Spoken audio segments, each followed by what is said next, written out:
Hello, ladies and gentlemen. My name is Devin Zahn, and welcome to the second episode of my podcast, Tales for the Dark, Creepy Internet Stories. We are back with another episode, ladies and gentlemen. The first one actually did not turn out too bad, and actually it kind of received some good reception. There's some critiques and stuff, things that I already know myself I'm going to have to improve on, but it's nice to be back. It's good to be doing a second episode, and glad I can, keep doing this. So, very nice to see you guys, or hear you guys today, or have you guys listen to me, I should say. We don't really have a lot in the way of housekeeping this time around. We do have a new, segment before we get into the actual story to kind of keep the time a little bit the same. This will be a long episode, and I will say right now that listener discretion is definitely advised in this episode. Not one of our stories is graphic, but both of our stories are graphic. And I'll get into that in a second here too. But first, this is our new segment. A little something to kind of lighten the mood, kind of keep the positive vibes going, because like I said, these stories are a little bit on the darker side. So we're going to be reading a couple dad jokes every episode. I normally am a fan of offensive dirty jokes, but since I don't want to make this too graphic, we're going to do something more a little uplifting. So I'm going to be reading a couple dad jokes here. I got a site. These are courtesy of countryliving.com. So let's get right into some of these dad jokes. I'm afraid for the calendar. Its days are numbered. Yeah, that is a dad joke. That is kind of stupid. Alright. My wife said I should do lunges to stay in shape. That would be a big step forward. Actually, that one's pretty clever. I like that. Why do fathers take an extra pair of socks when they go golfing? In case they get a hole in one. I see. Last one. Singing in the shower is fun until you get soap in your mouth. Then it becomes a soap opera. See, those are clever. These are clever. Pretty stupid, to be honest. Honestly, I don't even know if I'm going to keep doing this. But I figured it was something a little uplifting before we get into the dark stuff. But before we do get into the dark stuff, it is time for our taste test. We got 2 items today. We've got... trying to keep the big sound away from the microphone. Sahale snacks. They are naturally flavored pomegranate vanilla cashews, and it's a glazed mix. I don't know. I'm not really a nut person. That's what she said. I'm not giving up my that's what she said. I'm keeping that. But we'll see. Okay, so these are pomegranate vanilla flavored cashews. I did post a picture to my Facebook page. I'm also in the process of getting an Instagram set up for the podcast, so that will be up as well soon too, and I'll probably post the picture there. But the pictures for these taste test snacks are on my Facebook page. Ew, that looks like a moldy nut. But it's not. It's just got that pomegranate on it. Okay, here we go.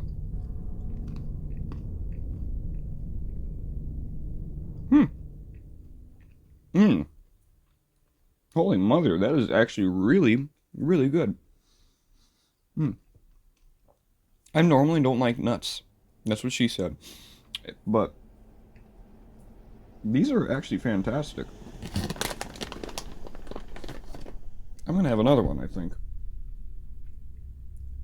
Almost looks like crystals on there with the vanilla glaze mixed with the pomegranate. That actually, it's pretty tasty.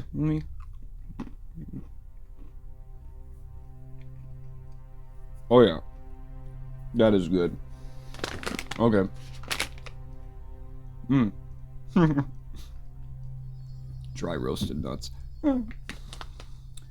Well, that is really good. That was much better than I expected. I'm not really, like I said, a fan of, like, peanuts, nuts. I mean, peanuts I like, but, like, cashews or anything like that. But that was actually a pleasant surprise. Alright. So, we have another taste test as well. This one I got because I wasn't sure if I was going to like the last one, and after last week, kind of feel like I need to treat myself. So, we got Pringles. Not just any Pringles, they're the wavy kind. And this is a limited edition flavor called the MOA burger, the MOA burger. But I think MOA stands for Mother of All Burger. So, let me give this a shot here. I already cracked it open. I didn't have one yet, but it looks like they only got flavor on like half the chip. Is there a better one in here? No, they all look that way. Okay, so maybe it's just a production error, but I mean, I can taste what I got here. That's what she said. That's what she said, I promise. Oh, that's fantastic. Okay. I found both of these at Walmart, so I definitely... Ooh, that is really good. I definitely think you guys should go pick up a can of this. The MOA burger. That is good. I haven't even eaten the entire chip.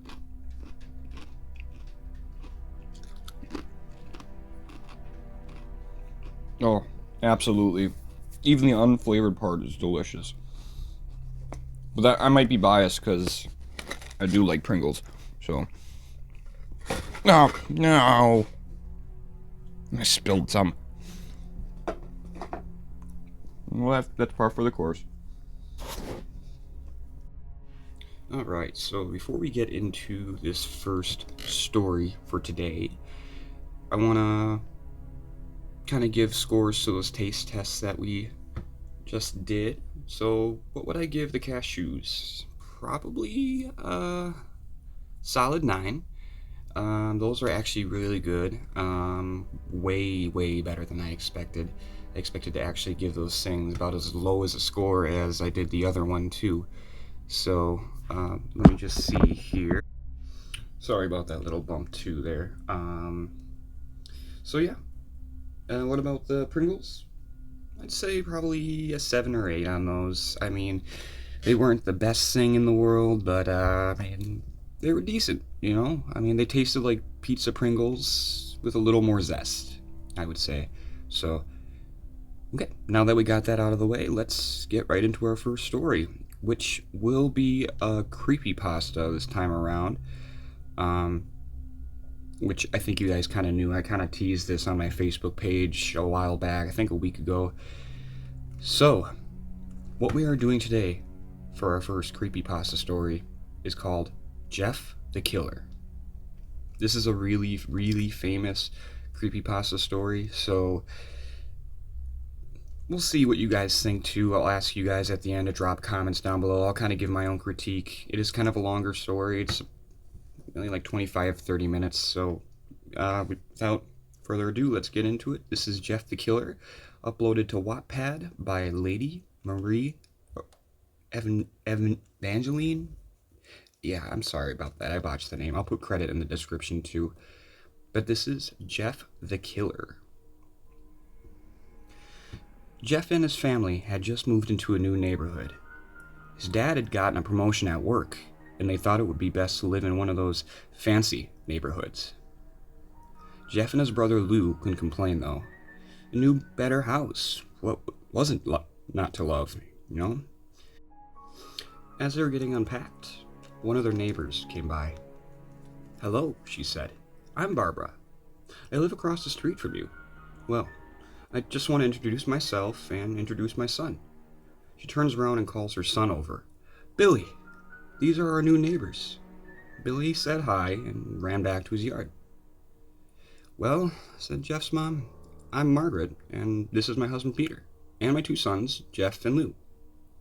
They each introduced themselves, and then Barbara invited them to her son's birthday.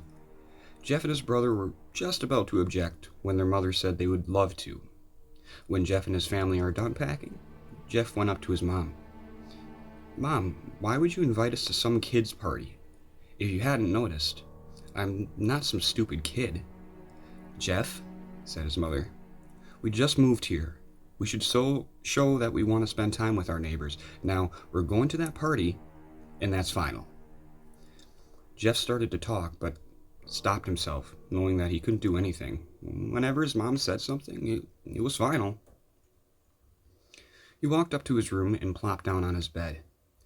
He sat there looking at his ceiling when suddenly he got a weird feeling. Not so much a pain, but a weird feeling. He just dismissed it as some random urge. He heard his mother call him down to get his stuff, and he walked down to get it. The next day, Jeff walked downstairs to get breakfast and get ready for school. As he sat there, eating his breakfast, he once again got that same feeling. This time, it was stronger. It gave him a slight tugging pain, but we once again dismissed it. As he and Lou finished breakfast, they walked down to the bus stop. They sat there waiting for the bus, and then, all of a sudden, some kid on a skateboard jumped over them, only inches above their laps. They both jumped back in surprise. "Hey, what the hell?" The kid landed and turned back to them. He kicked his skateboard up and caught it with his hands. The kid seemed to be about 12, a year or so younger than Jeff. He wears an Aeropostale shirt, ripped jeans, typical skateboarder. Well, looks like we got some new meat." Suddenly 2 other kids appeared. One was super skinny and the other not so much. "Well, since you're new here, I'd like to introduce ourselves. Over there? Yeah, that's Keith." Jeff and Lou looked over to the skinny kid. He had a dopey face that you would expect only a sidekick to have. And him? He's Troy. They looked over at the fat kid. Talk about a tub of lard. This kid looked like he hadn't exercised since he was crawling. "And I?" said the first kid. "I'm Randy. Now, for all the kids in this neighborhood, there is a small price for bus fare, if you catch my drift." Lou stood up, ready to punch the lights out of the kid, when one of his friends pulled a knife on him. "Tisk, tisk, tisk. I had hoped you would be more cooperative, but it seems we gotta do this the hard way." The kid walked up to Lou and took his wallet out of his pocket. Jeff got that feeling again. Now it was truly strong. Burning sensation. He stood up, but Lou gestured at him to sit down. Jeff ignored him and walked up to the kid. "Listen here, you little punk. Give back my bro's wallet or else." Randy put the wallet in his pocket and pulled out his own knife. "Oh, and what will you do?" Just as he finished his sentence, Jeff popped the kid in the nose. As Randy reached for his face, Jeff grabbed the kid's wrist and broke it.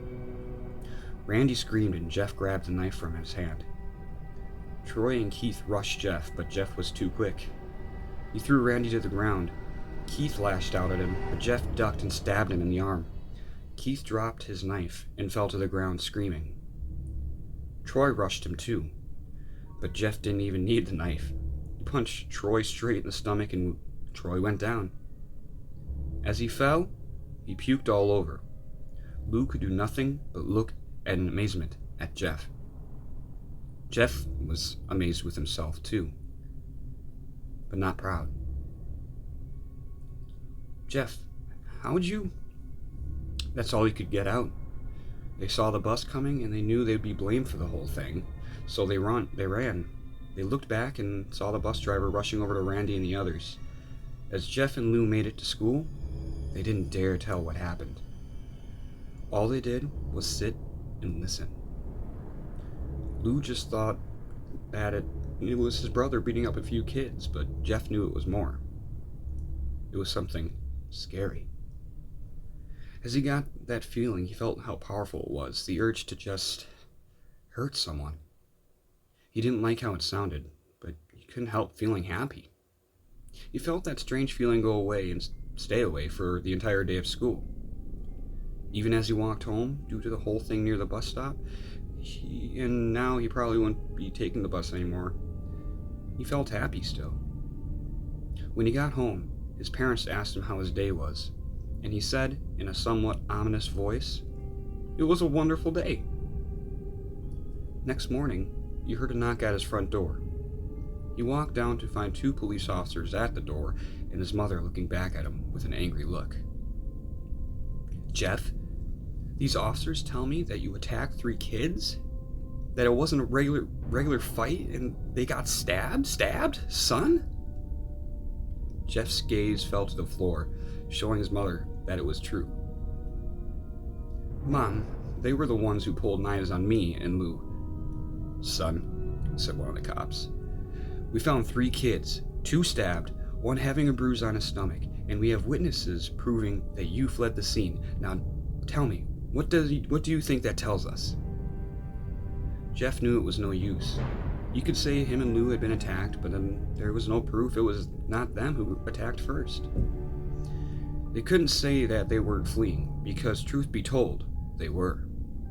So Jeff couldn't defend himself, or Lou. "Son, call down your brother."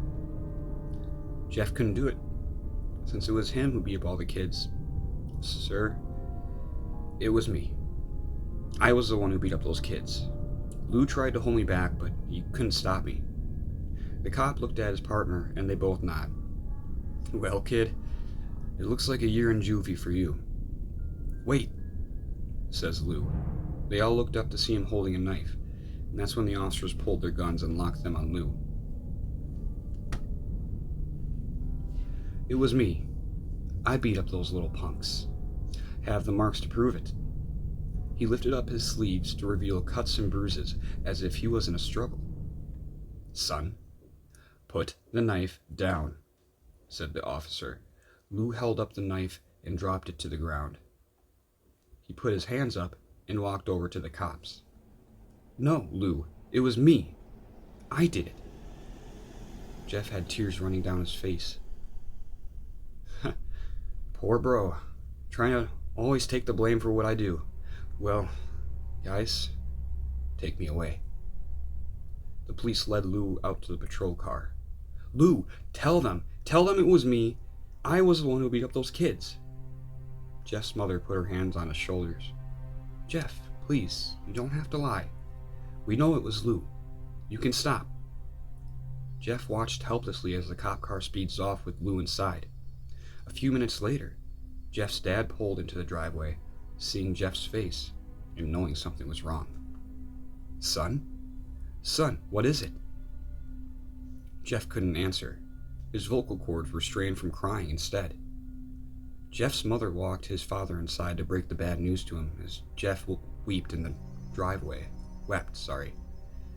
After an hour or so, Jeff walked back into the house, seeing that his parents were both shocked, sad, and disappointed.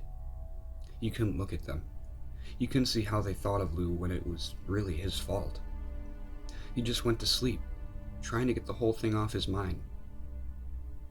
2 days went by with no word from Lou at JDC, and with no friends to hang out with, nothing but sadness and guilt.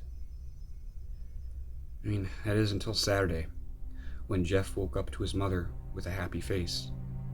Happy, sunshiny face. "Jeff, it's the day," she said as she opened up the curtains and let light flood into his room. "What? What's today?" asked Jeff as he stirs awake. "Why, it's Billy's party today. You know Billy's party?" He was now fully awake. "Mom, you're joking, right? You don't expect me to go to some kid's party after..." There was a long pause. "Jeff, we both know what happened here. I think this party could be the thing that brightens up the past few days for you. Now, get dressed." Jeff's mother walked out of the room and downstairs to get ready herself. He fought himself to get up. He picked out a random shirt and pair of jeans and walked downstairs. He saw his mother and father all dressed up. His mother was in a dress and his father in a suit. He thought why they would ever wear such fancy clothes to just a kid's party. "Son, is that all you're gonna wear?" said Jeff's mom. "Better than wearing too much," he said. His mother pushed down the feeling to yell at him and hid it with a smile. "Now, Jeff, we may be overdressed, but this is how you go if you want to make an impression," said his father. Jeff grunted and started going back up to his room. "I don't have any fancy clothes," he yelled downstairs. "Just pick out something," called his mother. He looked around in his closet for what would be considered fancy. He found a pair of black dress pants he had for special occasions and an undershirt. He couldn't find a shirt to go with it, though. He looked around and found only striped and patterned shirts, none of which go with dress pants. Finally, he just found a white hoodie and put it on. "You're wearing that?" they both said. His mother looked at her watch. "Oh, no time to change. Let's just go," she said as she herded both Jeff and his father out the door. They crossed the street over to Barbara and Billy's house. They knocked on the door, and as it appeared that Barbara, just like his parents, way overdressed. As they walked inside, all Jeff could see were adults, no kids. The kids are out in the yard, Jeff. How about you go and meet some of them?" said Barbara. Jeff walked outside to a yard full of kids who were running around in weird cowboy costumes, shooting each other with plastic guns. You might as well be standing in a Toys R Us. Suddenly a kid came up to him and handed him a toy gun and hat. "Hey, you want to play?" he said. "No, kid. I'm way too old for this stuff." The kid looked at him with that weird puppy dog face. "Please?" said the kid. "Fine," said Jeff. He put on the hat and started to pretend to shoot at the kids. At first, he thought it was totally ridiculous, but then he actually started to have some fun. It might not have been super cool, but it was the first time he had done something that took his mind off of Lou. So he played with the kids for a while, until he heard a noise. A weird rolling noise? Then it hit him. Randy, Troy, and Keith all jumped over the fence on their skateboards. Jeff dropped the fake gun and ripped off the hat, while Randy looked at him with a burning hatred. "Hey, Jeff, is it?" he said. "We have some unfinished business." Jeff saw his bruised nose. I think we're even. I beat the crap out of you, and, well, you got my brother sent to JDC. Randy got an angry look in his eyes. "Oh, no. I don't go for even. I go for winning. You may have kicked our asses that one day, but not today." As he said that, Randy rushed at Jeff. They both fell to the ground. Randy punched Jeff in the nose, and Jeff grabbed him by the ears and headbutted him. Jeff pushed Randy off of him, and they both rose to their feet. Kids were screaming, and parents were running out of the house. Troy and Keith both pulled guns out of their pockets. "No one interrupts, or guts will fly," they said. Randy pulled a knife on Jeff and stabbed it right into his shoulder. Jeff screamed and fell to his knees. Randy started kicking him in the face. After 3 kicks, Jeff grabs his foot and twists it, causing Randy to fall to the ground. Jeff stood up and walked towards the back door. Troy grabbed him. "Need some help?" He picks Jeff up by the back of his collar and throws him through the patio door. As Jeff tries to stand, he is kicked down to the ground. Randy repeatedly starts kicking Jeff until he starts to cough up blood. "Come on, Jeff, fight me." He picks up Jeff and throws him into the kitchen. Randy sees a bottle of vodka on the counter and takes it, smashes the glass over Jeff's head. "Fight!" He throws Jeff back into the living room. "Come on, Jeff, look at me." Jeff glances up, his face riddled with blood. I was the one who got your brother sent to JDC, and now you're just gonna sit there and let him rot there for a whole year? You should be ashamed. Jeff starts to get up. Ho ho ho ho! Finally, you stand up and fight. Jeff is now to his feet, blood and vodka on his face, and once again he gets that strange feeling, the one in which he hasn't felt for a long time. Finally, he's up, says Randy as he runs at Jeff. And that's when it happens. Something inside Jeff snaps. His psyche is destroyed. All rational thinking is gone, and all he can do is kill. He grabs Randy and pile drives him into the ground. He gets on top of him and starts punching him straight in the heart. This punch causes Randy's heart to stop, and as he gasps for air, Jeff keeps hammering down on him. Punch after punch, blood gushes from Randy's body until he takes one final breath and then dies. Everyone is looking at Jeff now, the parents, the crying kids, even Troy and Keith, although they easily break from their gaze and point their guns at Jeff. Jeff sees the guns trained on him and runs for the stairs. As he runs, Troy and Keith let out fire on him, each shot missing, but Jeff somehow makes it up the stairs. He hears Troy and Keith follow up behind him. As they let out their final rounds of bullets, Jeff ducks into the bathroom. He grabs the towel rack and rips it up right off the wall. Troy and Keith race in behind him, knives ready. Troy swings his knife at Jeff, who backs away and bangs the towel rack right into his face. Troy goes down hard, and now all that's left is Keith. He is more agile than Troy, though, and ducks when Jeff swings the towel rack. He dropped the knife and grabbed Jeff by the neck. He pushed him into the wall. A thing of bleach fell down on top of him from the top shelf. It burnt both of them, and they both started to scream. Jeff wiped his eyes as best as he could. He pulled back the towel rack and swung it straight into Keith's head. As he lay there bleeding to death, he let out an ominous smile. "What's so funny?" asked Jeff. Keith pulled out a lighter and switched it on. "What's funny," he said, "is that you're covered in bleach and alcohol." Jeff's eyes widened as Keith threw the lighter at him. As soon as the flame made contact with him, the flames ignited the alcohol and the vodka.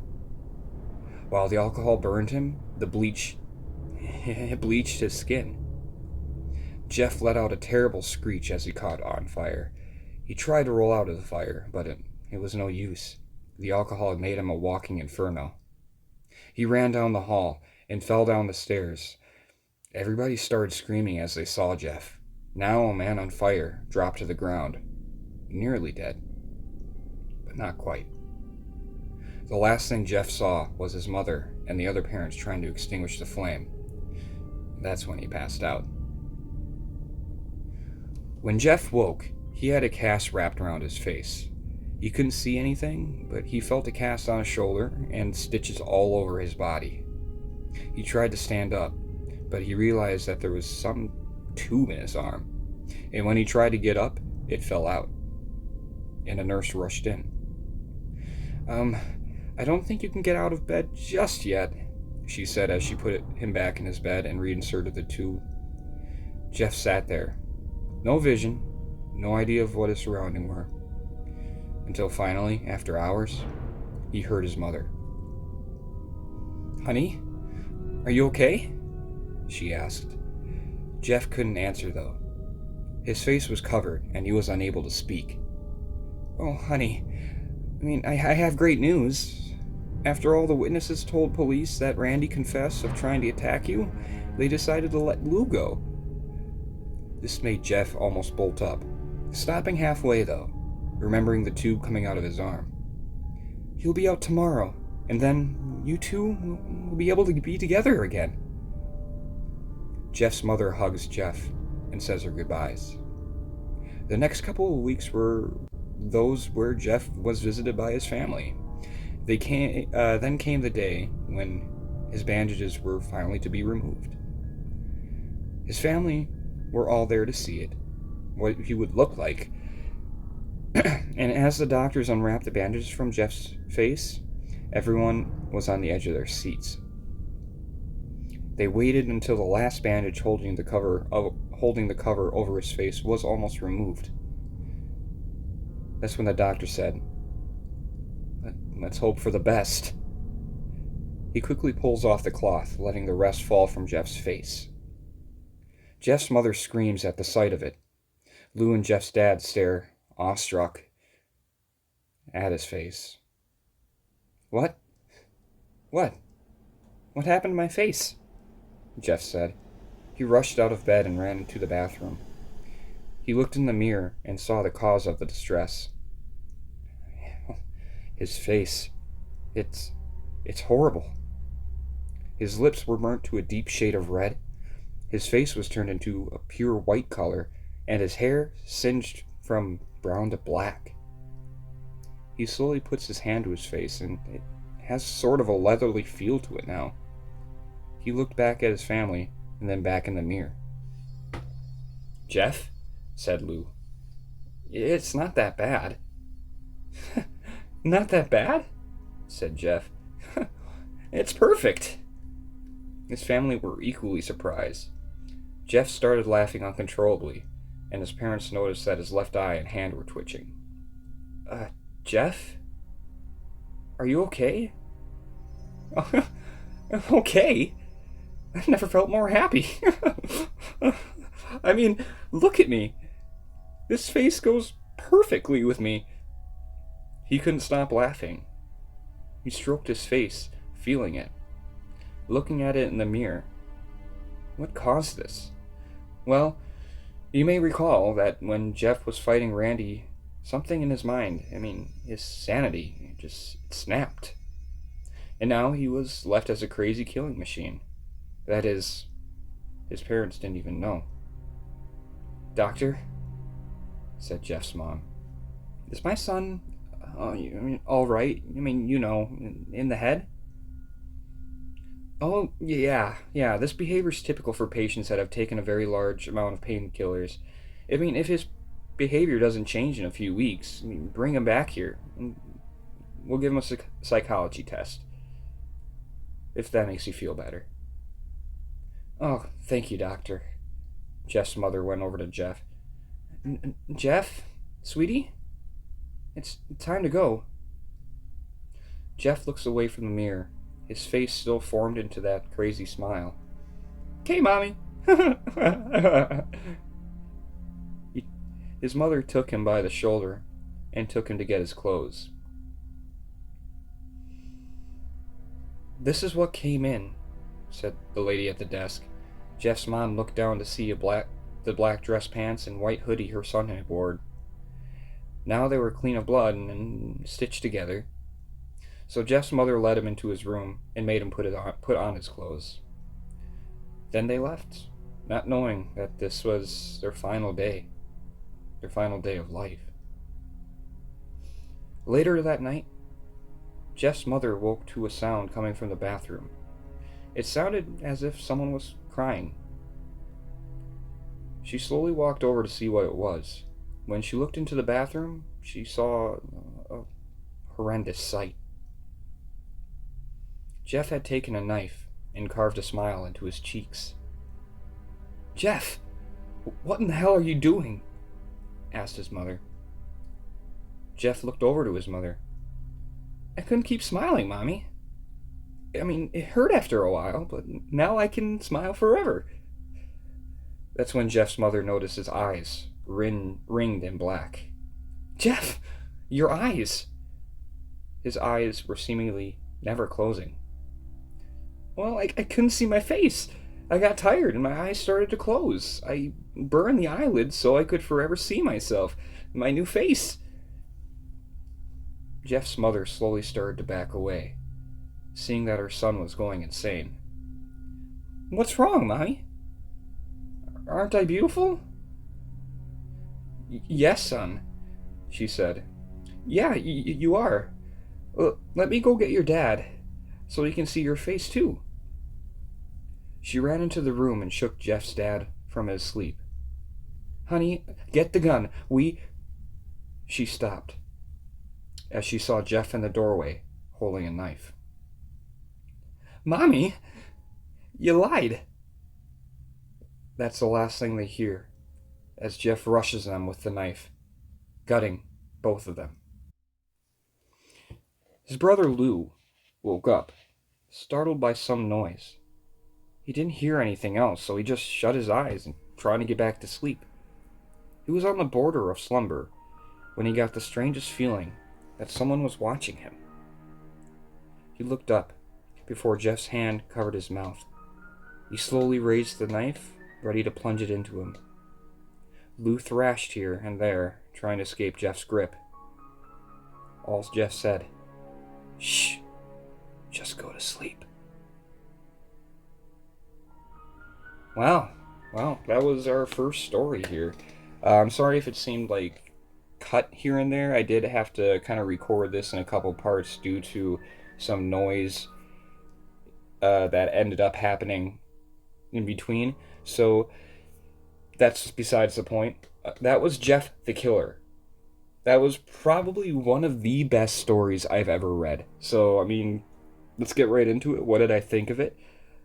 Again, really amazing story. I mean, it has such great build-up and such a great climax that, I mean, this puts Squidward's suicide and, any other story that I've done in the past, whether it be on this podcast or somewhere else, out of the water. I mean, I've heard this story before, but I honestly forgot how good it was.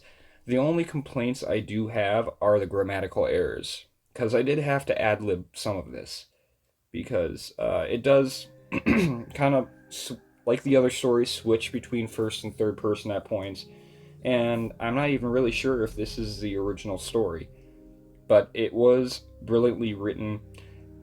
Jeff the Killer is a terrifying, terrifying story, and the picture that I posted on my Facebook page alongside it, equally terrifying. That's what the original artist did when he created this story.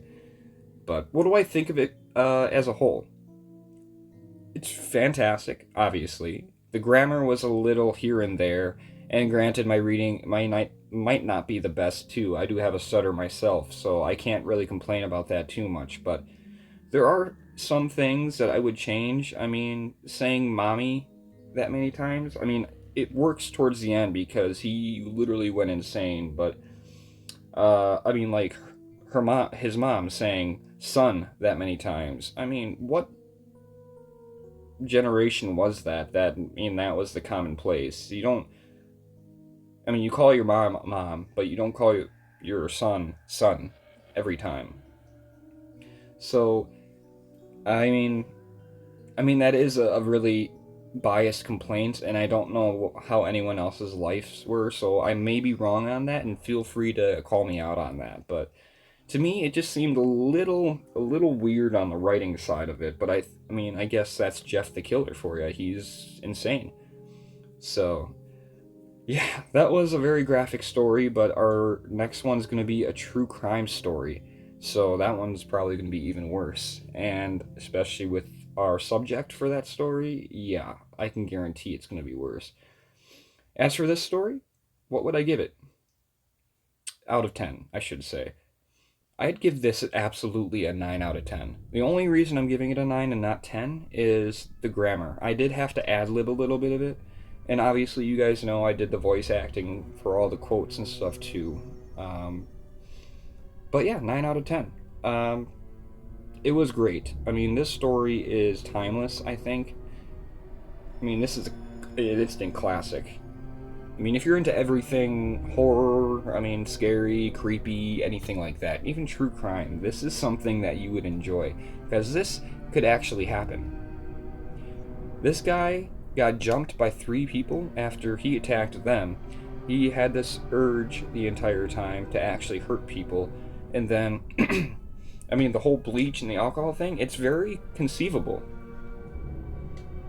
So, 9 out of 10.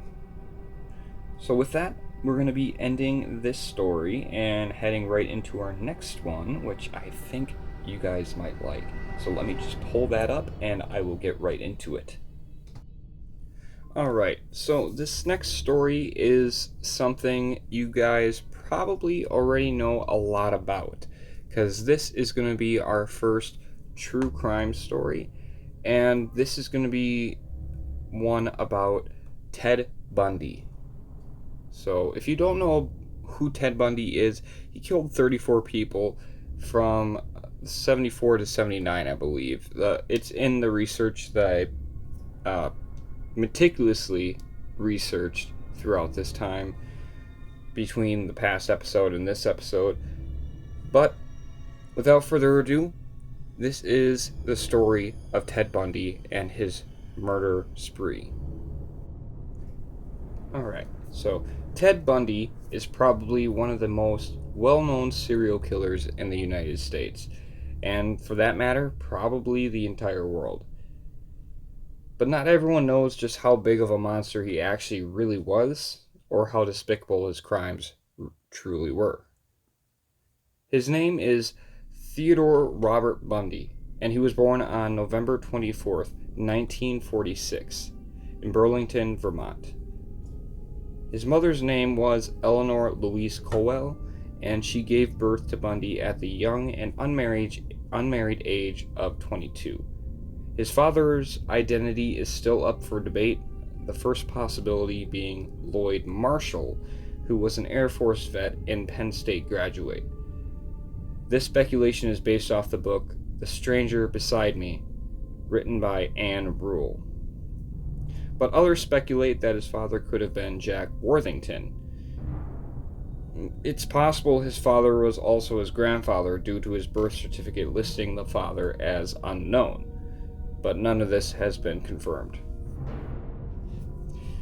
His mother, in 1951, married Johnny Bundy, and while Ted took his name, he always resented him.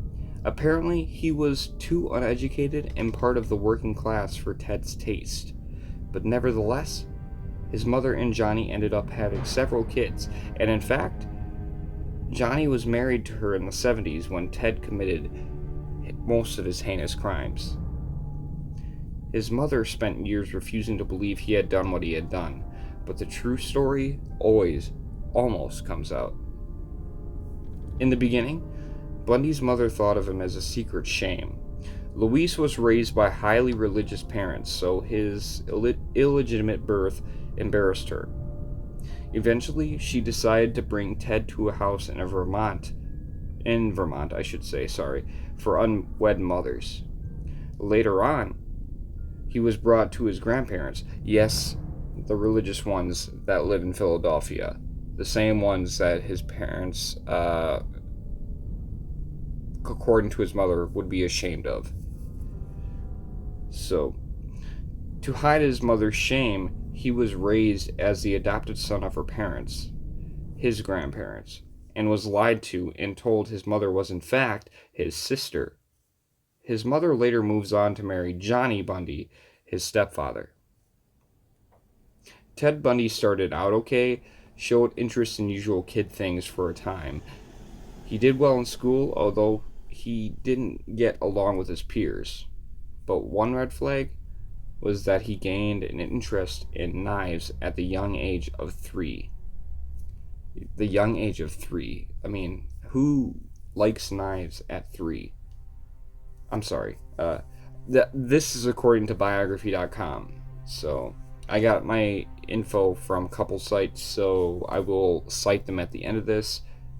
But, as he grew older, he started to show signs. In his teens, Bundy not only stole things he desired from others with no remorse, but he peered in windows of others and he didn't really think anything of it. Later on, Bundy would go on to graduate from the University of Washington in 1972 with a degree in psychology, and he was also accepted to a law school located in Utah, although he never graduated from there. He met a girl at the university in Washington that changed everything. Ted finally had found the perfect girl. Class, money, and she was also influential in society. He thought he had found his, for lack of better words, forever girl. But everything changed when they broke up. In fact, many of Bundy's later victims resembled her, leading to the question, was this really just all a psychotic act of passion? We will go all into this in the review, but Bundy's demeanor changed in the mid 1970s. He became more confident and active in society. This according to biography.com again. But it also brought up urges that friends and family would never expect. And this is where we get into the major crimes, the murders, everything. So, especially here, this is where listener discretion advised.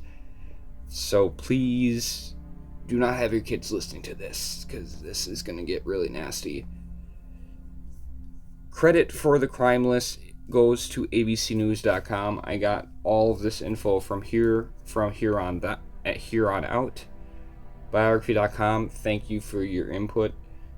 But here we go. This is where it all begins. This led to where Bundy started his brutal crime spree in February of 1974, when he abducted 21-year-old Linda Ann Healy from the University District of Seattle, which is located where the campus of the University of Washington is. Upon abducting her, he proceeded to strangle her. Obviously, she did not make it. So, Linda, I am very sorry. I'm hoping this kind of keeps your name and your remembrance intact. And I will do this for everyone that I found. So, just 1 month later, in March 1974, Bundy abducted and killed Donna Gail Manson, who was a student at Evergreen State College located in Olympia, Washington. Although it's known he killed her, her body was never found. Yet another month later, he struck again. In April of 74, Ted kidnapped Suzanne Elaine Rancourt and killed her. She was only 18 and a student of Central Washington University located in Ellensburg. But yet again, these crimes didn't satisfy Bundy, because in May of that same year, 1974, he abducted Roberta Parks, nicknamed Kathy, who was 20. She was taken around 11 p.m. from Oregon State University. He claimed he had not only killed her, but he had raped her before her death. This particular event happened at Taylor Mountain, located a mere 25 miles away from Seattle, Washington. In June, he let his urges take over.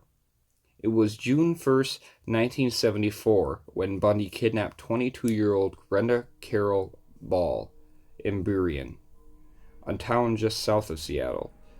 Her skull was later recovered at Taylor Mountain, but that wasn't the only murder that month.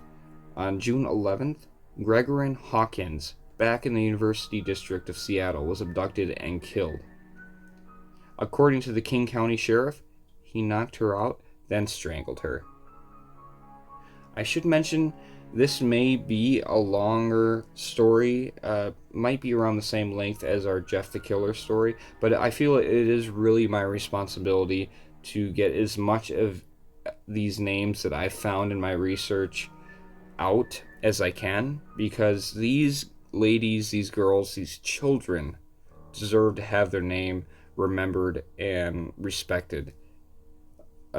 Despite all the brutal attacks and all of this story, I feel they need to be remembered, because they were great people with great futures ahead of them, I should say. And this monster took it away from them. I'm not even gonna play devil's advocate, because there is no devil's advocate. This guy is the devil. So I apologize If my outlook might be too strong, but I honestly don't think it is. But yeah, let's keep going from here because he didn't stop at this point. He keeps going. In July of 1974, on what would otherwise be an amazing summer day, Bundy snatched 23-year-old Janice Ann Ott and Denise Naslund, who was only 19. This is where the police started catching on to his techniques.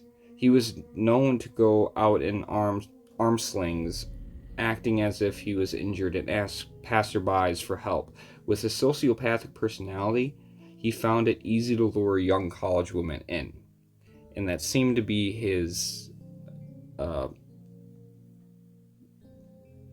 victim of choice, for lack of better words. I'm sorry. In September of that same year, 1974, a hunter stumbled upon the body of Janice Ott, Denise Naslund, and Gregory Hawkins just 1 mile east of an abandoned railroad trestle outside of Issaquah, Washington. Apparently, the area was of frequent use of Ted Bundy. Unfortunately, this wasn't the end. On October 18th, 1974, Ted kidnapped, raped, and choked Melissa Smith to death, and her body was found a week later. She was only 17. Later that month, on Halloween, in fact, Bundy did the same thing to 17-year-old Laura Ann Aim, who resided in Leahy, Utah. It wasn't until Thanksgiving the next month that her body was found in a mountainous area. I didn't put this in my research, but Ted Bundy, he liked mountainous areas. I mean, Taylor Mountain seemed to be a frequent spot for him. You'll see later in the story, he also uses mountainous areas for other reasons too, but it seems that his MO is pretty clear, and I think when the authorities find out, that's when he changes it up.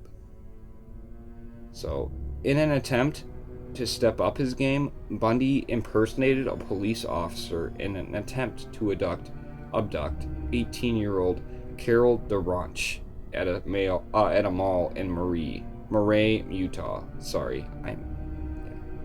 He did not succeed this time, though.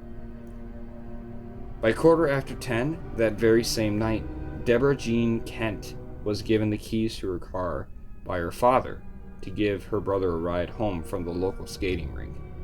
She wouldn't even make it to the car. As with the others, Bundy made his move, taking and killing the 17-year-old, and later citing that he left her body in a grave, although her body was never recovered. From there, in January of 1975, Karen Eileen Campbell, who was 25, was taken by Bundy from the Wildwood Inn located in Snowmass, Colorado. Her body was discovered a small 3 miles from that same inn with evidence of trauma to her head 36 days later. My God, this guy's a monster. On the first day of March 1975, while Bundy was in Salt Lake City, more bodies, the bodies of Healy, Rancourt, Ball, and Parks, were discovered on Taylor Mountain. This started to show a pattern with Bundy's MO. Their skeletal remains were examined and found to show extreme blunt force trauma, like the rest of his victims. Like most of his victims, I should say. He did switch it up a lot. So, I mean, this guy was, yeah. This really didn't deter Bundy at all, because only 2 weeks later, he kidnapped and killed 26-year-old ski instructor Julie Cunningham from Vail, Colorado. Her body also, to this day, has never been recovered. In April, he killed Denise Lynn Oliverson, who was 24, from Grand Junction, Colorado. And although he claimed he dumped her body in the Colorado River, again, her body was never found. Bundy, at this point, seemed to be switching up his MO, because in May, just 1 month later, he drowned in a young 12-year-old girl named Lynette Dawn Culver in a bathtub. Again, he claimed to discard her body in the Snake River, although her body, again, was never recovered. From there, in June 1975, Bundy kidnapped and murdered Suzanne Curtis, who was only 15 years old, while she was at Brigham Young University attending the Bountiful Orchard Youth Conference. Her body was never found, although Bundy claims to have buried her near a highway. She was never found. At 2:30 in the morning on August 16th, 1975, Ted Bundy was caught and taken into custody for the first time in Granger, Utah, after he led Officer Bob Hayward on a chase. Police found gloves, rope, masks, handcuffs, all in the vehicle. Despite all of that, he was released on bail the next day. But in October, he was identified in a police lineup by Carol DeRonch, the same Carol he tried and failed to abduct in November the year before in 1974. This is where things began getting tougher for Bundy to hide. He was arrested for the aggravated kidnapping and attempted assault of DeRonch. He was convicted and held in the Salt Lake County Jail. In February of 1976, his trial began. Waiving his right to a jury trial, just a short time later in March, Ted Bundy was found guilty of kidnapping. He was sentenced to a minimum of 1 to a max of 15 years for the crime. He was placed in the Utah State Prison. His luck didn't come back so soon, though, because in October of 76, Bundy was also charged with the murder of Karen Campbell, and as a result, he was transferred to Aspen, Colorado in January of 1977 to face charges for her 1975 killing. But in May of 77, he pleaded not guilty. One of the most well-known moments happens in June 1977. Bundy was allowed to be included in defending himself in his trial, and in that matter, he was also allowed to study in the law library at the Pitkin County Jailhouse. When he found a moment alone and the guards stepped away, he escaped out the window, 25 feet tall, I should say, second foot story, and although he hid in the mountains afterwards, he was found just a mere 5 days later and transported to Glenwood Springs, Colorado, to a new facility, and on the 15th of that same month, he was charged with escape, felony, theft, and burglary. But just a half a year passed when he made his next escape. Somehow, Bundy was able to escape from his cell by squeezing through a tiny light fixture located in his cell in the December of 1977. This cell, mind you guys, is tiny. I mean, I'm talking like 1 foot by 1 foot. This is like your basic square lighting fixture. Sorry, I'm breaking off the script, but yeah, like, you guys need to realize how tiny this thing was. This guy must have starved himself for months for this. He must have been planning this for a long time. So, I'm sorry, I'll get back into it. In order to sell the illusion of him still being present there, he packed an assortment of books and other belongings in his bed to give the appearance that he was still there. And from there, in January, he flew to Chicago. Then he took a train to Ann Arbor, Michigan, where he stole a car and traveled to Atlanta, Washington. After ditching the car, Bundy got a ride on a bus to Tallahassee, Florida, where he signed a rental contract at a building called The Oats. Oh gosh, I almost just started editing my own notes. On the 15th of that same month, at 3 a.m., Bundy let his growing addiction take over when he broke into Chi Omega sorority house, located not too far from Florida State University. There, he strangled and severely beat Margaret Bowman and Lisa Levy. He also beat Karen Ann Chandler and Kathy Kleiner to a severe extent, although they survived. They were all asleep at the time.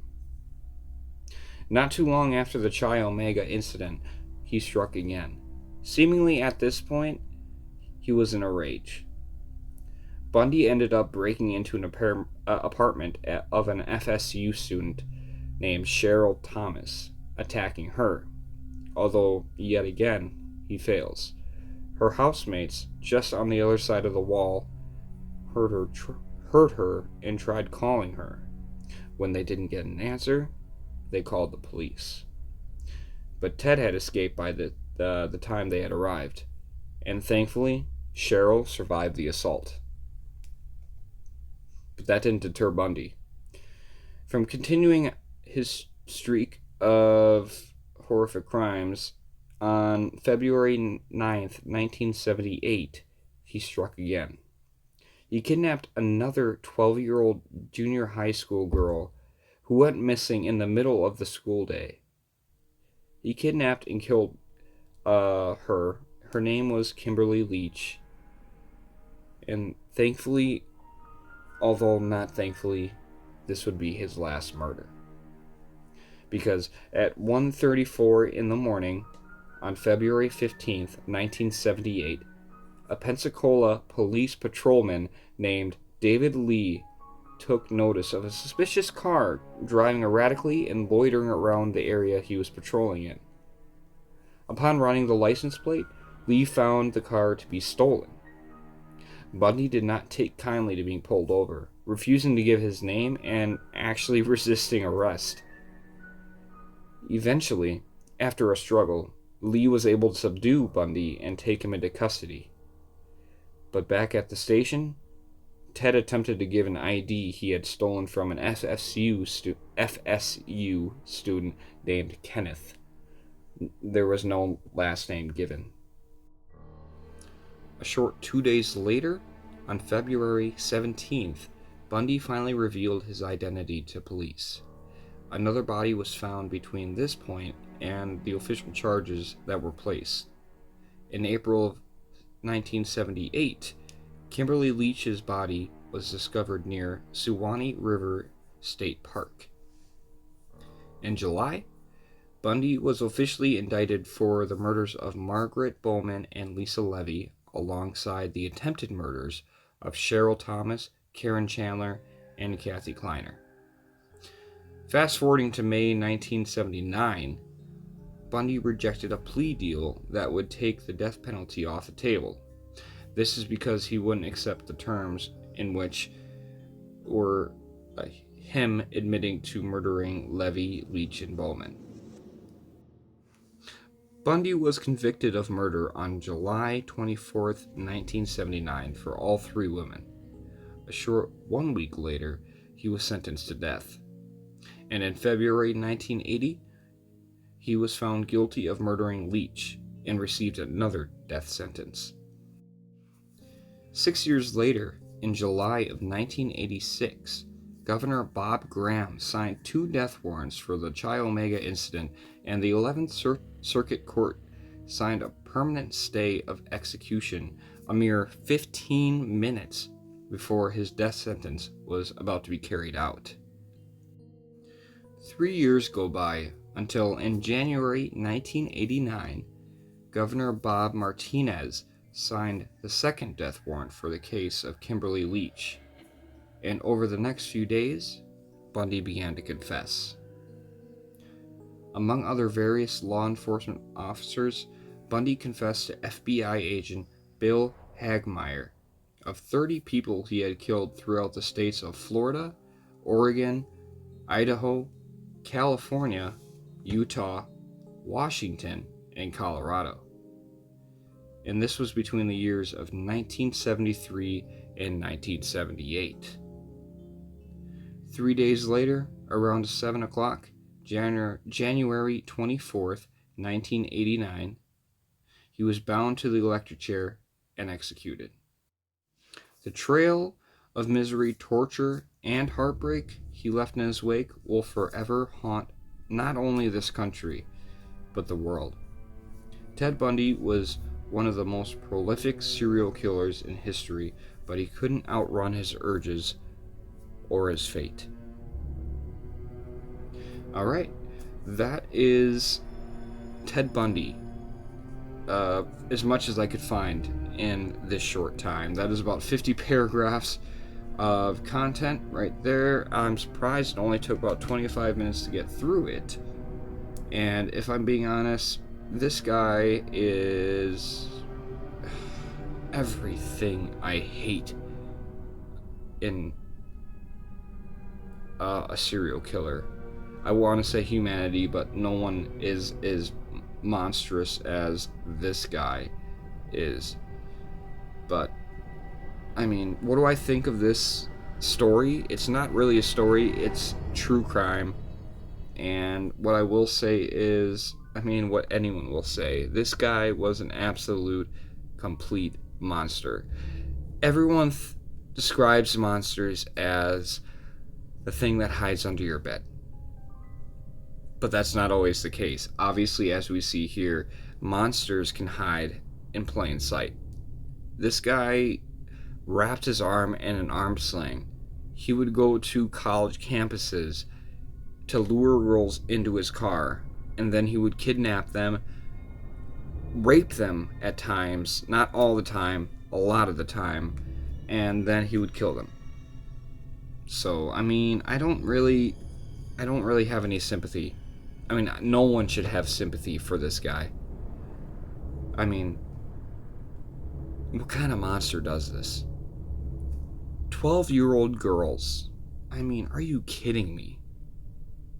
I mean, not to mention the fact that it's wrong to kill anyone, but when you kill an underage person, let alone an underage girl, literally abducting her out of her junior high school, that's a whole different story. I mean, you have to be a sick SOB to do that, and I won't swear unless it's in the story on this podcast, because as much as it is a grim kind of, dark podcast, I don't want to do that to you guys. But what do I think of this story? It's not a story, like I said, it's a true crime. I'm not going to give this a score.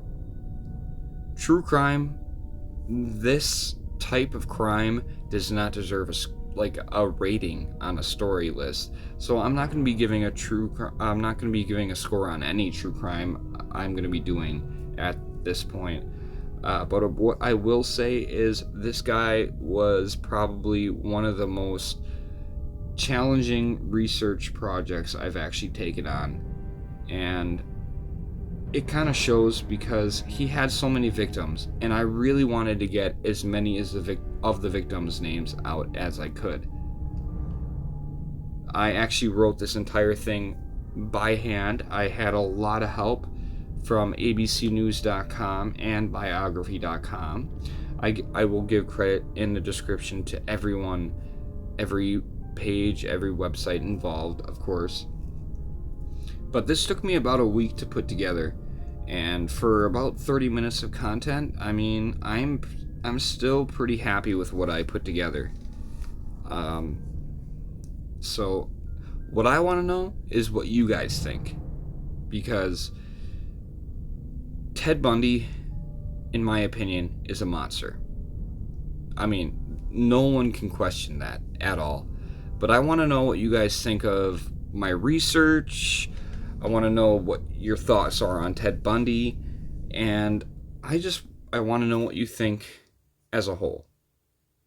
So, thank you all so much for listening to this story, because it did take a lot of research to do, and I can thank And it's not sarcastic. I can thank Zach Clark, my cousin, for kind of putting me on to not Ted Bundy per se, but to the whole true crime kind of genre. So I know I said I was gonna do true crime anyway, but he's really the one that kind of pushed me to get it jump started. So thank you for pushing me, because I didn't realize I could do this research alone, and especially within this short time frame. But I will get to you in the shoutouts anyway. So with that segue, let's get right into the shoutouts for this episode. We got a whole lot of new members to the Facebook page, and that is what I base my shoutouts on. So let me pull that up here. Okay, so we have a lot of people joining the group this week. So let me start at the bottom and work our way up. It's going to be kind of shorter shout-outs today, mostly because we have so many new members, and I got to cut this for time at some point. So, starting at the bottom, my cousin, Zach C. Thank you very much, man. I appreciate all the work you've been putting in on this podcast as well. I actually send a lot of my stuff to him for proofreading, listening, testing, all that stuff. So thank you very much, Zach. I really do appreciate it. Moving on to another cousin of mine, would be Costner K. Thank you very much, man. I don't know if this is exactly your thing, but I really do appreciate all the support and love you give to me, and know that I support and love you too. Next, we got Caroline O, which is my old next door neighbor from Wausau. So thank you very much, Caroline. You are an awesome person, and thank you so much for supporting me. That leads into my next one, which will be Mary W. I think you're Sin's mother, if I'm not mistaken. He told me. So I think you are his mother. Correct me if I'm wrong, but you have been probably one of my biggest supporters on this podcast thus far. So regardless, either way, you mean a lot to me. So thank you very much. Your support means the world. You actually are one of the few people that actually comment and suggest stuff for me to do, and that means the world to me. So thank you very much, Mary. I really do appreciate it. Next, we go to my old co-worker, Luke M. Thank you very much, my dude. He's actually part of my paranormal group that I'm starting to. So thank you very much for supporting the podcast and supporting me in all these new expeditures I'm trying to get started. So you are very appreciated. Going up, we got Landon G, who is a very close childhood friend of mine. We've been best buds since as long as I can remember. So thank you very much, Landon. I know you would support me in anything, but you really don't have to. But I still appreciate it anyway. I love you to death, bud. Moving on, we have two other people that I love very near and dear. These are my parents, Mark and Rhonda. Both joined. Thank you very much, you guys. I can't thank you enough for everything you've done for me. Everything you've done for me. If anything in life, family is what you stand by. And I totally believe that. Blood or no blood, too. We are blood related, but I mean, you guys know what I mean. I love you guys to death. Thank you very much. Jordan V is our next member. I went to high school with him. Very cool dude. Little quiet, but usually the quietest are the nicest. So thank you very much, Jordan. I can't wait to get back in contact with you, because you were probably even though we didn't talk much in high school, you were still probably one of my closest friends there. So thank you very much, Jordan. I appreciate it. Moving on to yet another co-worker, Emily M. You know how much I care about all of you guys from the Noodles gang. So having you on this podcast, having you come in to work every night and listen to me cry and moan about what I'm going through means the world to me, and I don't deserve a friend like you. You are so nice, and thank you so much for joining the podcast. And thank you so much for everything else, too. I can't thank you enough. Moving on to probably one of my best and closest friends, Aaron. I'm going to say the last name you have on Facebook, because I'm pretty sure, and actually I am sure that's not your last name, but if it is, surprise. But Aaron Surprise, he is my closest friend from up in Wausau. I have a really close best friend here too, and I'm not going to get into the whole comparison thing, but we help each other out. We both have depression, we have anxiety, and we've never let each other fall. So thank you very much, Aaron, and please continue to keep supporting me, because I will keep supporting you. Next, we got Quinlan B., who is another cousin of mine. I know I pretty much got my entire family on this thing, but Quinlan is another person that I truly love. She is a fantastic human being as a whole. She does so much for society. She does so much for everyone else. And there's not much more to say than that. You are a fantastic human being, and we need more people like you on this earth. So thank you, Quinlan. I love you. And, not much more to say other than that. Next, we got Liz who is also a very near and dear friend of mine. Actually, another person that I kind of had a crush on, and she knows it. So it's not really embarrassing to say. Liz, you mean the world to me. Granted, you are one of my closest friends and everything, and I've known you since high school. We've known each other since high school, and you were just kind of like Quinlan. You do so much for everyone else. I wonder sometimes if you almost don't take time for yourself. That's not an insult. That's more of a compliment, because I'm the same way. I would give the shirt off my back to anyone, and I feel like you would definitely do the same, because you are probably one of the most kind-hearted people I know in my life. So thank you very much, Liz.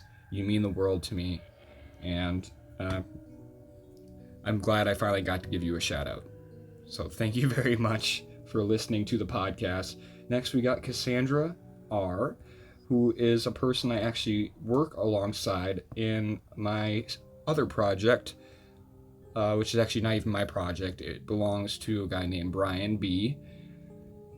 It's a bunch of ex-GameStop managers. Cassandra, I don't think is an ex-GameStop manager, but it does not make her role less important. If anything, she is probably one of the flagship people for 89-Bit Productions, my side project on Facebook here.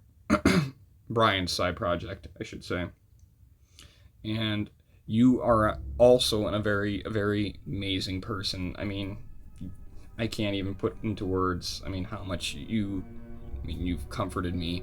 The entire 89-Bit crew, for that matter, gets a shout out for this. That would be Sebastian, Mitch, Brian, Ryan, and Cassandra. You guys have been my rock throughout this past 2-3 years, and I could not do any of this without you guys, and I really love all you guys like family. So thank you very much, Cassandra, and the whole 89-Bit Productions crew, because you guys really do mean the world. Oh my god, everyone means the world to me, because the next one is also a very important one. Ashley R., who is my sister's best friend, not only now, but they've been friends since God knows how long. My childhood was basically her and my sister.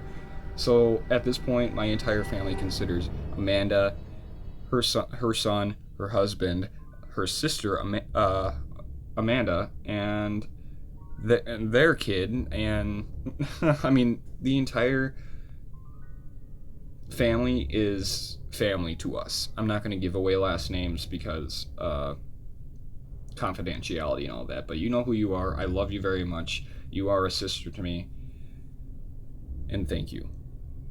So we got a couple new members here too, actually, since I've started recording this podcast. So going into those, we got Kelly T. Sorry if I'm not, if you want me to say your last names. I just think it's more so for privacy's sake for you guys. But Kelly T is a new member. I don't think we've had the pleasure of meeting, so I'm very excited to have you on board. Your input is more than welcome, and thank you so much for joining and supporting this, because I could not do it without you guys. And that also leads into my next shout out, which would be Freeman K. Another person I don't think I've had the pleasure of meeting, but again, I'm hoping we can get to know each other a little better through this podcast, and you are more than welcome to put your input in, any suggestions, anything you want to hear. And thank you so much for supporting me and being a part of this journey with me. So thank you very much, Freeman. I really do appreciate it. I gotta scroll up a little bit here. Here we go. Next one we got, all right, Allie R. So I know this person through Gabe, my best friend here, and she is an amazing person. I mean, I can't tell you how nice of a person she is. She's a great mother. She's a great person. And, I mean, all around great. So, thank you very much, Allie. I know this is right up your alley, so... Oh, look at what I did. I made a pun. So, thank you very much for supporting my podcast, and, yeah, stay in touch. I mean, we haven't really caught up in a long time, so it'd be nice to talk to you again. Next, we got another coworker from the Noodles crew. We got Shiloh H. And, I mean, we didn't have a whole lot of time talking to each other. I didn't stick around much longer after you got there, which I regret, because you are a very awesome human being. You may be shy, but I'm shy too. I can barely do this podcast. I mean, but you are a very nice person to talk to, and I really did enjoy our conversations.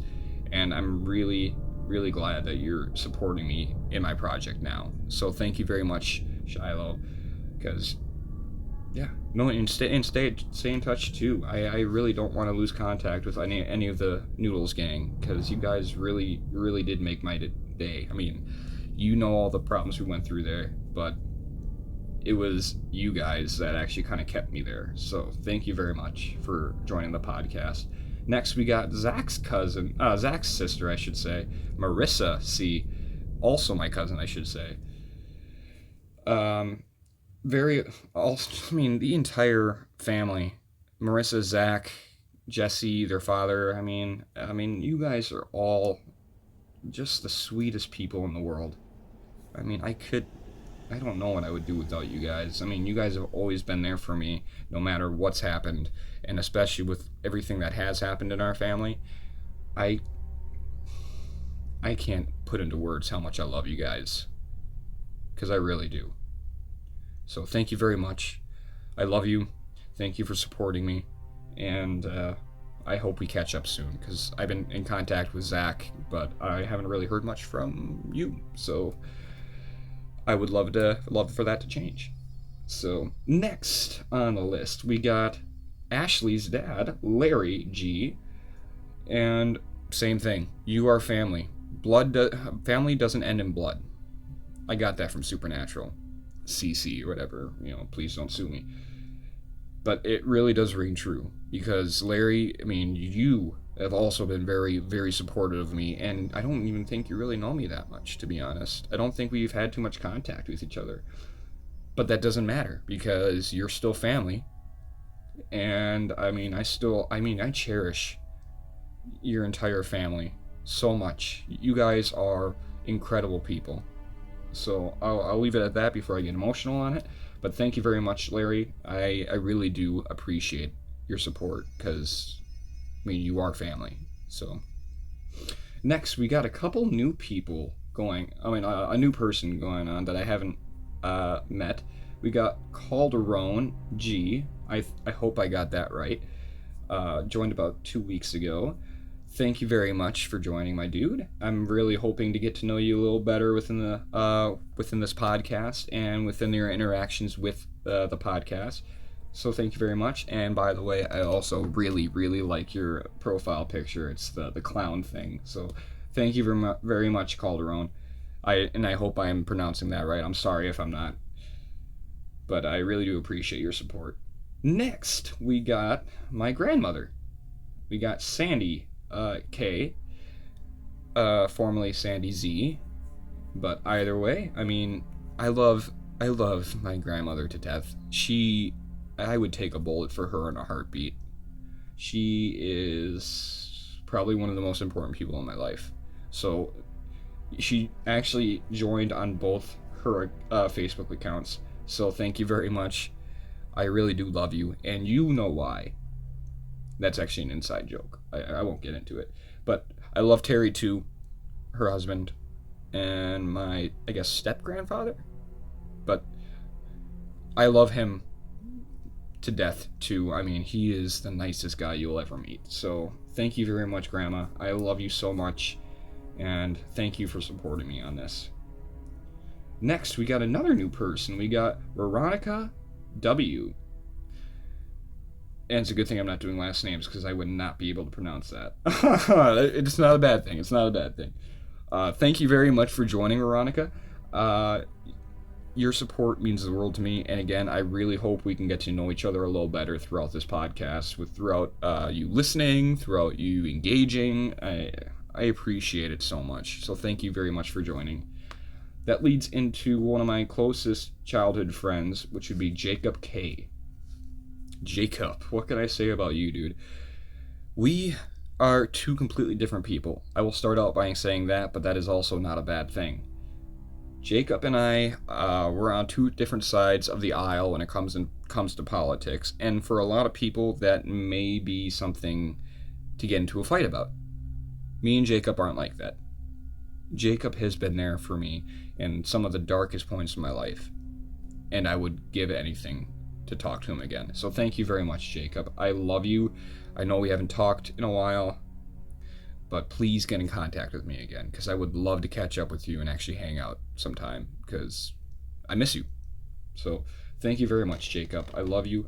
Thank you for supporting me, and I hope we can get back into hanging out and stuff like that, and talk, or at least talking. So thank you very much, Jacob. Next, we got Matt P, who is also a very, very cool person. Not gonna really get into specifics, but you used to come by all the time up in Wausau when I lived there, and you are a fantastic human being. I have met you one time, and it's just the vibe you give off. It radiates the room, dude. Like, you are such a nice person. So full of love, full of heart. I thank you very much for allowing me to even meet you, because we need more people like you on this planet, man. So thank you very much for joining, Matt. And you too need to stay in touch, because I haven't talked to you in a while either. But I think I can probably get into contact pretty easy with you, because the whole sister and boyfriend thing. Yep. But moving on from there, we've got a very near and dear friend named Courtney H. She probably, again, one of the most important people in my life. She is a great, great friend. She's been there for me, especially these past couple weeks when I've been going through a really rough time. And I won't get into specifics, like I said, but just know that it was pretty bad. But I'm okay. But getting back to Courtney, we've known each other since high school, and we've gone through a hell of a lot together. And not hell in a bad way, but there were some rocky times. But we are probably as thick as thieves now. She is fantastic. One of the most kind-hearted souls I've ever met in my life. Granted, we've had, like I said, I don't know if I said, our rough patches in the past, but we have, in a way, it's made us closer. So thank you very much, Courtney. I really do appreciate everything you've done for me, because not a lot of people would step up and take care of me when I needed it, but you did. So thank you very much, Courtney. You are a fantastic friend and an even better person. So moving on, we got another new person here. We got Samantha S, who joined just a couple days ago. So thank you very much for joining. I don't think we've had the pleasure of speaking in the past, but I'm really hoping we can get to know each other on this podcast because I want your input, and I want you to get to know me too through listening to these. So thank you very much for joining, Samantha S. I appreciate your support. Moving on, we got IG tilde mage sh. I'm gonna say your full name on that one because I'm guaranteeing you that's not a real name. But IG tilde, thank you very much for joining the crew, and I really do expect to get to know you later on in the podcast. You're more than welcome to put your input in, give me suggestions, and honestly, I mean, I want you guys to be included in this. So thank you very much, IG, and I will talk to you when you want to. So next one, we got Sir Smith Pomsting. I'm only saying that because, again, I'm not sure if that's a real name, but if it is, I apologize. I'm sorry. But I love your profile picture to start out with, man. That's pretty freaking sweet. But thank you very much for joining. I got to get moving along here. And, thank you for just joining the cast, supporting the crew, and, if you want to give your input, you're more than welcome to, and know that your opinion is going to be validated. So thank you very much. Next, we got, oh god, how do I even pronounce that? I got Legeg, L-G-E-G-E, L-G-E-G, Legeg, E, joined about 7 hours ago, actually from the time I'm recording this. So thank you very much, I really do appreciate it. I'm really sorry about your name, because there's not even a doubt in my mind that I did at this point. But, nevertheless, I do support you supporting me, and I really do appreciate it. So thank you very much for joining, dude, and feel free, again, to comment and give feedback, suggestions, all that fun stuff. So thank you very much, Legeg. I really hope I got that right. I know I didn't, but... Next, we got Rachel L. So, okay, so we got this one this person actually just joined a couple hours ago as well. So, what can I say? I don't think we've had the pleasure of meeting either.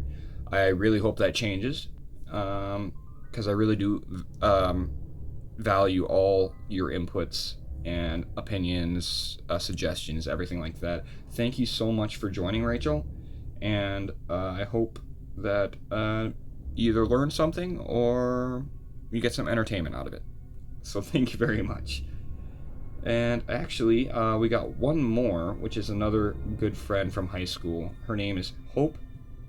I'm not going to say her last name. Hope M. Or, I guess, is it H?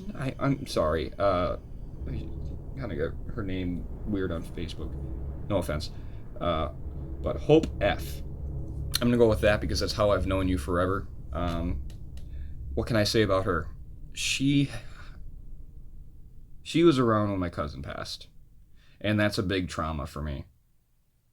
So I really, really appreciate her friendship above a lot of people because she was friends with him too. And I might get into that in another story.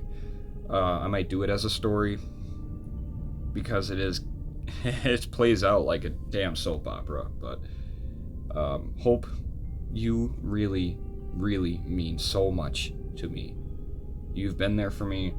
I appreciate you, and just know that as a great, great friend, you are loved. So thank you very much, Hope. And that actually does conclude our shout-outs for this episode. So I won't hold you guys much longer. I just want to give some closing statements before I sign off for this podcast. Next time around, we are going to be doing another true crime and a creepypasta. If we do have time, we might actually be going into a third story, which would be a true paranormal story, which I may do my personal paranormal experiences the first time around, because at that point I'll be done with the Strange Sessions recording, and I don't want to spoil things for that. So thank you everyone who has joined my page on Facebook, which is Tales for the Dark - Creepy Internet Stories. So if you are listening on Castbox or YouTube, go over to my Facebook page right now and hit that like button, because there is a poll going on for every episode for topics. So you can have your input, you can have your say. I want to get you guys as involved in this as I am, because trust me, it's been a lot of work putting this together. So with that being said, I think that's all we have for today. So if you guys did like this podcast, drop a like, subscribe to me, comment, go to the Facebook page, tell me how horrible of a job I did, if I did. And I know probably some of you probably will. But oh, that's a joke, by the way. Sorry, I'm not good at making jokes on horror podcasts.